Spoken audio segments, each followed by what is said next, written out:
அவருக்கு சலம் போட்டு வண்ணங்களை பூசிக்கிட்டு சரக்கோளு ஏந்திக்கிட்டு சாயங்களை பூசிக்கிட்டு சபரிமலை பயணம் தானப்பா சாமி வழி துணையா வந்து சேரப்பா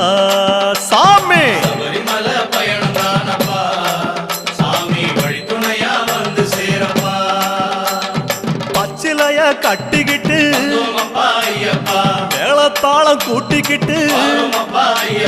சிந்தகத்தம் ஆடிக்கிட்டு சாஸ்தாவன வணங்கி புட்டு